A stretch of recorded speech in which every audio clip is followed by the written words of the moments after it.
Hey, what's up, you guys? It's Rox, and I am coming to you today with the review for Love and Hip Hop ATL Season 2, Episode 1. We almost didn't get this video today. I was like, my laptop is tripping. I'm pushing button and shit. It was just freezing up. I was like, the devil is a liar. We gonna get this video up today. I've been fooling with this for 30 minutes. I done burned 30 minutes off of my lunch trying to get this computer to act right. So, Love and Hip Hop ATL is back, and I am totally here for it, you guys. I was so excited that the show was on last night. And I just looked at the screen the whole time. I was just smiling to myself like, oh, finally we got some old ghetto ass shenanigans back on the TV. I can tell from this last episode last night that this season is going to give us all we need. Okay, we're going to get more of what we had from last season. Everybody is totally aware of their celebrity now, okay? Whereas last season we got really the raw, you know, this season we going to get the polished raw because, you know, they just a little bit aware of their surroundings and what they are doing in front of the camera now. So I'm just hoping that that don't change the dynamics of the show, but so far it seems like everything is pretty much the way it was. I mean, really, a lot of it was like it was, right? Yeah, they got a little bit more at stake now, so now I'm hoping they just don't act differently, but we'll see as the season goes on. But I enjoyed the first episode. Did you guys? It's gonna be a long review, you guys, so just sit back, chill, okay, and let's get to it, shall we?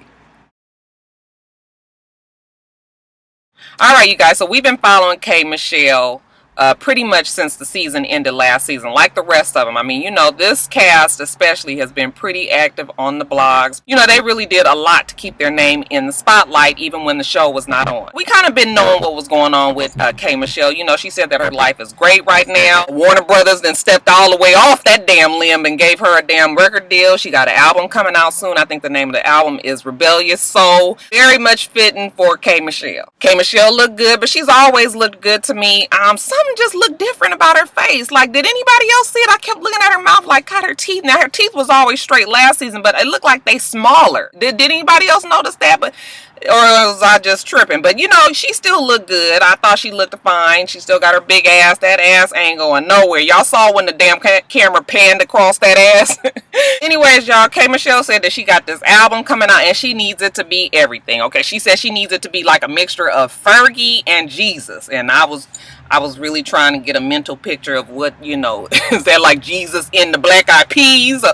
You know, we supposed to put on our damn seatbelts and get ready for the ride. I want K. Michelle to know that we ain't never really took our seatbelts off from last season because that damn K. Michelle is crazy, and we don't never know if she ever gonna hook a real swift left and make a turn that we ain't expecting. Okay, so we holds on tight, K. Michelle. You ain't got to worry about that one. You know, K. Michelle, she is determined to cuss the world out one person at a time. Y'all know just recently she went off on Bossip, and I will admit that Bossip is one of the messier blogs. I used to read Bossip, but they had got to the point where they started to remind me of Media Takeout. Not quite as funky as Media Takeout, but just almost there. I ain't really fixing to get all into that. All I'm gonna say is these reality stars need to remember where their help comes from. I understand that, you know, this is your life and that you guys have been gracious enough to share your life with us, you know, all of the world basically, but at the same time, they can only put out what you put out, okay? You don't want people to talk negatively about you, then quit acting a fucking fool on the goddamn TV and then not expect people to talk about it. Yeah, there does come a point where it becomes mean and nasty, and I think that for the most part, we shouldn't try to be mean and nasty, but they also have to know that this is entertainment and that they provide the entertainment for us.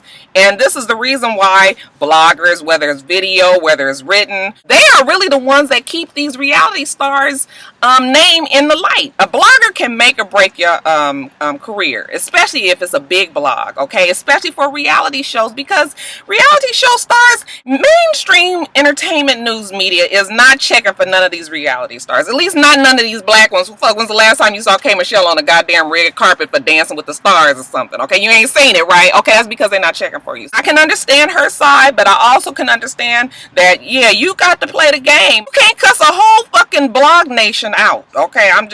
You just really can't do it. All that being said, you guys, I do love K. Michelle. I love her music, and I really do love her personality. She crazy as fuck, but I do like K. Michelle. If somebody could just slip her a Ritalin and so that she can concentrate fully on just the music career, I'm gonna be real good with that. But other than that, yeah, we gonna talk a little bit more about K. Michelle later.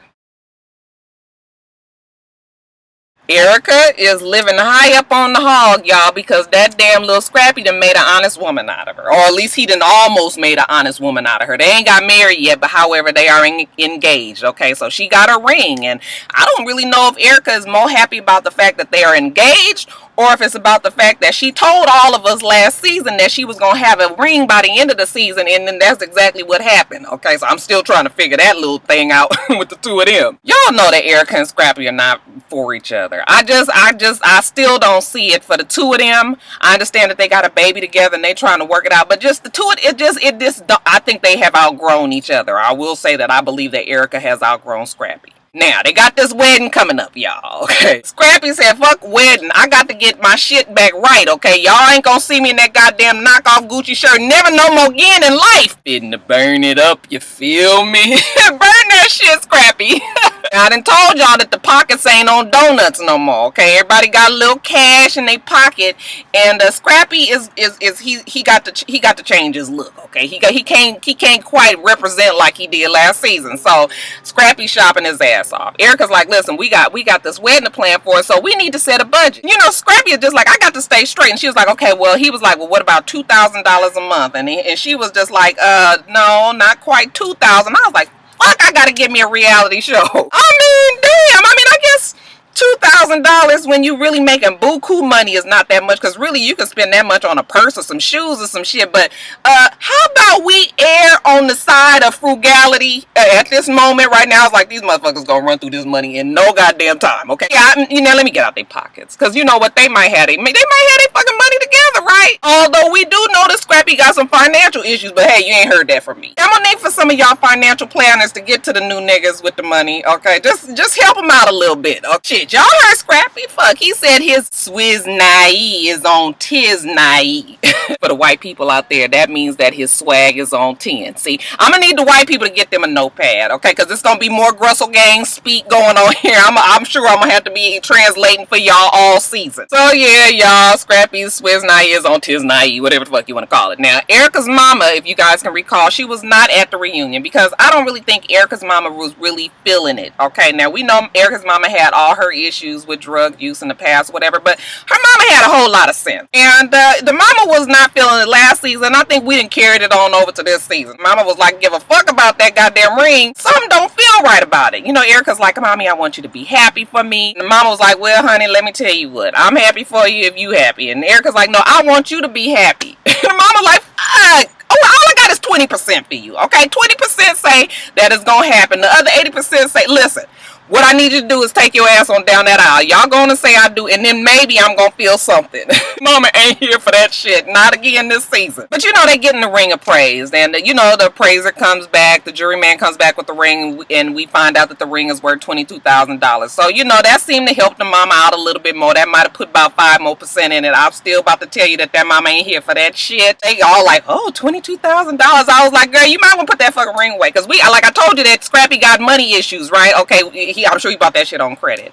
Can they come and steal a ring off a finger? Now, Scrappy, he concentrating on this Swizz Nai. I told you, right? He going to meet with the mama. He is out shopping. The Mama D come and meet with him. Now, Mama D, y'all, what's wrong with her? What is wrong with Mama D? Okay, so Mama D, she come. Ooh, it's hot. I got to turn the air on. I'm sorry. Give me one minute. Okay, so where was I? Anyway, Mama D would meet with Bucky and her hair, because Bucky and her hair says she needs some clarification on what exactly is going on with Lil Scrappy and Erica. And I was like, fuck more you need clarification for? I mean, we all watched the show. Scrappy was like, will you marry a nigga? And Erica was like, yes. Okay, so what else you need to know? But I guess so. You know, she's sitting down with Mama D, and she's just like, you know, I just wanted to know really what you thought about this whole thing with Erica and Lil Scrappy. Mama D get all up in her Godfather glory, y'all, and she get to talking all kind of nonsense. Well, you know, Scrappy is the Prince of the South. The Prince of the South has spoken for now, but I want it to be known that the Queen does not respect his decision. This is not the choice of the Queen. Bucky and her hair was like, okay, well then, so that means you don't approve of the relationship? No, that is not the choice of the Queen. Let me ask you something. Do you still love him? And you know, Bucky and her hair was getting all into that. Now, first of all, side note, Bucky and her hair, now listen, She doing much better than last season, okay? Because you know, last season we had a whole lot of issue with that fucking hair. So this season, I'm gonna go on and say that it is much better, okay? But you know, she was serving up ferocious motherboard quaff, okay? I mean, I know the look she was trying to go for, but you know, the shit was just so. It was just so like big and like fucking like Carol Brady-ish. I was just like, and then the goddamn part was way back here. Now listen, now if you're gonna have struggle edges, which I can say myself that sometimes my edges don't act right, just cover the bitches up, okay? Don't have the fucking part all the way back up here somewhere. All that to say, Bucky and her hair is still my girl, okay? So you know, Bucky and her hair, she get to talking about how it was real hard and how, you know, she was down for him and he ain't never said nothing about Erica and she didn't know nothing about Erica and she loved him and this, that, and the other. I was like, girl. And Mama D hurried up and shut it down. She said, well, let me tell you this. Do not give up. You are a warrior. Stand your ground and fight for what you want. There comes a time in life when you need to know when to hold them and when to fold them. But mark my words, a change is coming. I was waiting for the little wind sound to be like, that goddamn Mama D ain't said no deep shit. Fuck! I know a goddamn song verse when I hear she did like 5 popular songs. That's Kenny Rogers, Mama D. That ain't nothing else. Shit. Mama D met up with Scrappy. You know, she was there to put in a good word for Bucky in her hair. But Scrappy, you know, he wasn't hearing it. You know, he was just like, you know, Mama, that's my friend, Mama. We go way back. We got history. You feel me? You know, it's me and Erica. You know, it ain't gonna be nothing more but me and Erica. You feel me? And y'all know Mama D was just like, well, I saw Bucky in her hair and she was looking good. You know, she lost a little weight and she was looking fine. And you know, I tried to get with her. You know, I tried to get her to lay back and spread her legs, but you know, she wasn't really feeling me like that. Y'all know Mama D wanna fuck Bucky in her hair. Why don't she just keep it for herself? But y'all, that Mama D, she a mess, okay? You can already tell that she gonna be some hell for Scrappy and Erica. Now, lastly, y'all, K. Michelle tells Erica that she's happy for her and that she wants to give her a party, you know, for her engagement. And you know, K. Michelle was like, well, who do you want to be there? You know, we narrow it down to it's gonna be K. Michelle, Erica, Mimi, Jack Daniels. This is all what K. Michelle says, and that's it. And I was like, well, fuck, that ain't really a party. That shit gonna be real compact, don't you think? Erica's like, no, I mean, you know, what about Ariane? And you know, K. Michelle's like, I don't want to deal with her because, you know, she slept with an ex of mine and she didn't even tell me. She had to blast me out on the radio and didn't even have the decency to tell me. I was like, oh, Lord, the fucking wrath of K. Michelle. Erica calms it down. I was like, listen, K, I mean, I want her to come. Is that okay? That I know you guys have your issue, but I would really like her to come. K. Michelle backs down. Is just like, okay, you know what? I'll give you that. It's your party. You know, it's your party, just the three of us. So I go on and invite her. Because like, okay, and then what about Rashida? And then K. Michelle was like, God damn it, wait a minute. Gotta draw the line at sandbags. I know I shouldn't call it sandbags, but y'all know the fucking bag situation on Rashida. I was just like, now see, that's why everybody think that Rashida is older than she is. Because really, Rashida is only like 32. But between Rashida and that goddamn Yandy, okay? I guess Yandy is like a favorite on Love and Hip Hop also. So, you know, nobody was really gonna talk about it. But I'll look at Yandy at that fucking screen. I'll be like, she look just like one of them fucking frogs that they use for the ads for National Geographic. The cute frog, though. The one that's poisonous. He got the big fat ball fingers and shit. I tell you what, you get that damn Rashida and that Yandy together and get a baggyectomy and then it take 20 years off their fucking appearance. Anyways, y'all, the party comes. To make a long story short, K. Michelle get a little fire behind her, okay, because she is drinking and everything. But Ariane, she pretty much apologizes from the beginning. And K. Michelle, I guess she didn't feel like it that night, okay? She didn't have much wind behind her fight. And you know what? They kiss and make up. But y'all know, like Ariane said, you just don't never know with K. Michelle. So if I was her, I would have my good eye. My good eye on K. Michelle. Now, I had to save these three for last because I'm for real, I don't know what to say about Mimi. I just don't really know what else to say about Mimi. We done all been the fool for a man. But you would think that when you on national TV, and this shit is really worldwide, that would maybe kind of help guide you when you about to make a stupid decision. Maybe that would make you change your path so that you just wouldn't, just if you just didn't want to look stupid to everybody else. But that ain't how Mimi mind works. The show starts with Mimi and Stevie J in the goddamn bed, okay? And when I saw this on the screen, I could hear the whole world like collectively groan. Y'all say it with me. Here we go again. See, I done got Mama D on y'all ass. Story is this, you guys. Eva, which is the baby, is watched by Stevie J's sister when Mimi and Stevie J are out of town or when they have different engagements. So Mimi was out of town, the sister was watching the baby, and that's fine. And when Mimi got to the house to pick up the baby, it was late, and she just decided to crash. Except the shit goes bad when Stevie J and Joseline gets home from wherever they are, okay? And Mimi is up in the goddamn bed. And of course, an argument ensues. Joseline, now we don't see none of this. This is all just from what we hear, okay? But evidently Joseline says some shit about the baby don't matter. And, you got to be real careful. Now, I know you're in the heat of an argument. And I still don't know what the context of what she said, like the baby don't matter. She could have been saying the baby don't matter. That don't mean that you should be in the bed, in my man's bed. It could have been anything like that. Shit, you get pieces, a little something. But you still have to be careful when you're talking about babies. So Joseline says some shit like that, storms off. And the next morning, Mimi is in the bed with Stevie J because she just can't understand why the fuck Joseline was so upset about the fact that she was in the goddamn bed. Mimi still likes the drama with Stevie J, and you guys, for the life of me, I just cannot get it. I mean, it's not like we don't see them on the blogs, all over the blogs, that them two travel the country. They make appearances together. They are very much still together, and you still want to involve yourself in this bullshit? You got the nerve to be all indignant the next morning and not understand why I'm mad at you because you in my man's fucking bed. I don't give a fuck if you the goddamn baby mama. As a matter of fact, I give way more fucks that you are the baby mama. Get your motherfucking ass out of his bed. So Stevie J, y'all, he there all in his glory, just like, how would you like it if we all just work together and just, you stay here? Mimi was just like, well, my house is not ready yet, so maybe I could just stay here, because I don't want Joseline nowhere near my baby. She just insisting on staying at the house with Stevie J, knowing that he's still involved with Joseline. Y'all, I can't take it. I can't say nothing more about Mimi. I don't like to call women just outright stupid, but you know what? Mimi is just outright stupid, okay? The more things change, the more things stay the same. That's another music verse for your ass. Joseline, y'all, she's a star now, okay? The show has turned her into a star. She is the Puerto Rican princess, as she has told us. She's so much a star that she up on the stage to prove it, singing this motherfucking bylaw or whatever the hell it is. Like, I think we can let that storyline go. We know that Joseline ain't no damn performer. Up there with them stiff-ass hips trying to do something. I was like, bitch, what?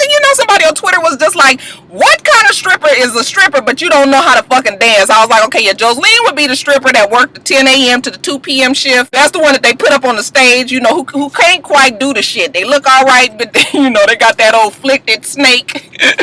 Anyway, Stevie J come on down to the rehearsal because I guess he about to tell her something, but Joseline ain't here for it. He walk on in the damn rehearsal, and Joseline got this fucking attitude on her face. You know how your mama look at you when she just really fed up with you, kind of like.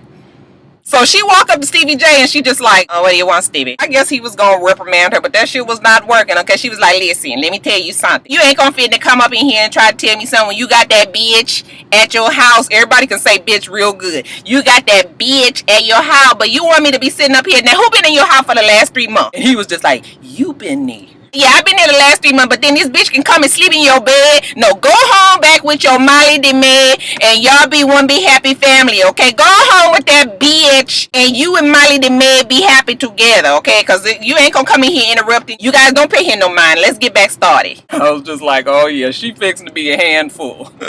Now, I want somebody in Atlanta to tell me if you knew that Benzino supposedly had this night show on B103. Because I'm telling you what, I done been here all this time. I done been in my car all times of nights, and I have listened to the radio, and I ain't not never one damn time heard Benzino on the goddamn radio. I ain't never knew it. Ain't never seen it on the blogs. Ain't never heard it on the ads for the radio. But whatever, he got a show as far as Love and Hip Hop ATL is concerned. His guest is Joseline, okay? And what is the topic of the night? Falling in love with somebody that you work with. It ain't gonna work. It ain't gonna work because he's not possible. Like Stevie J, I appreciate him, but I don't want him. I'm single.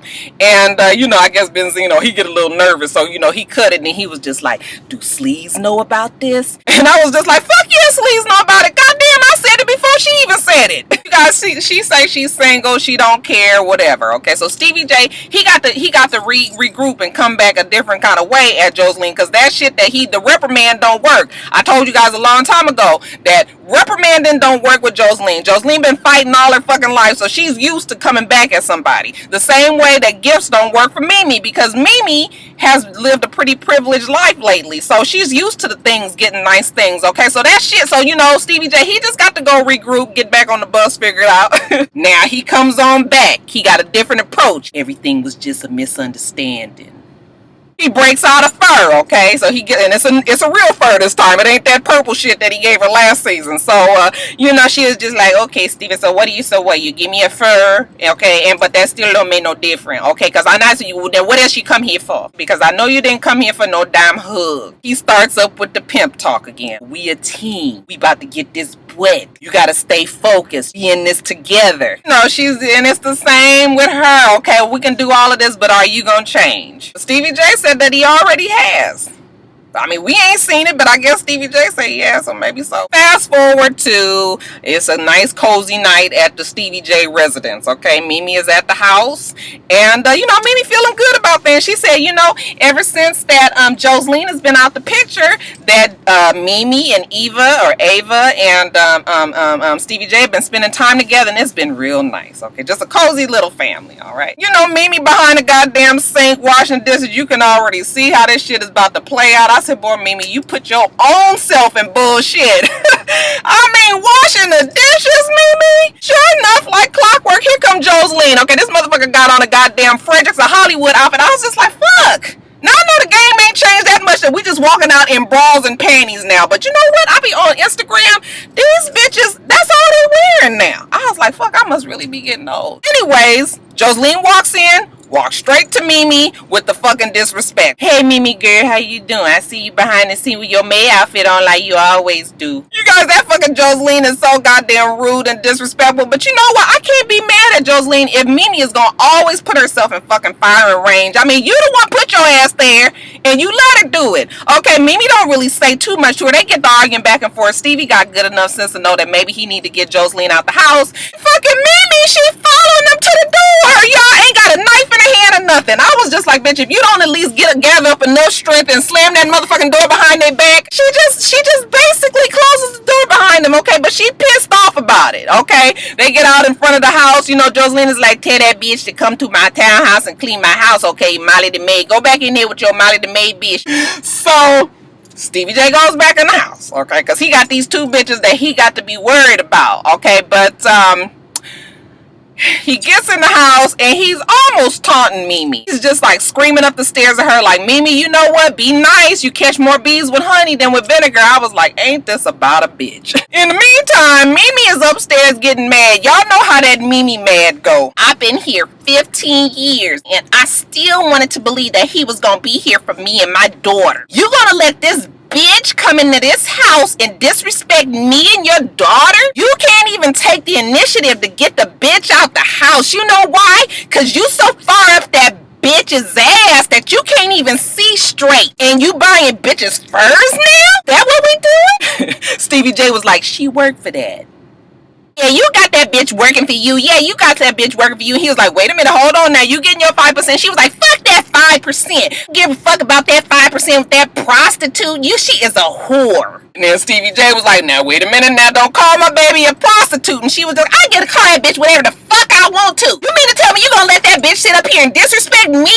And she gonna call me a Molly the maid and you not even gonna say nothing? And I was like, bitch, your ass let that bitch sit up there and disrespect you and did not say shit. I mean, that fight ain't fucking Stevie J. That shit, the fuck you gonna let this girl come up in here and call you all that shit and then you skip with him to the goddamn door, close the door behind him and walk up the stairs like it ain't nothing, bitch, please. If 15 years ain't told you that, then I just don't even know why I'm getting all my fucking heart a pitter patter all upset about this bullshit here. So anyway, she was just like, fuck you for that. Okay, you sit up here and let this bitch call me a maid and you don't say shit. And Stevie J was like, that shit was just a joke. And Lord, why he say that? Because Miss Molly the maid took her fucking teeth, all of them, and she bit a good ass chunk out the side, and it was just like, y'all hear that? That shit was loud. I was just like, ooh, and then she just went crazy, and Stevie J was just like, this bitch just bit me. And the security came in like, okay, that's a little bit different. Yeah, Molly the maid ain't on Molly. Okay, Molly the maid on bath salts. I done told y'all to quit fucking around with them bath salts, ain't I? That goddamn Mimi off the chain this season, y'all. The show has created a monster.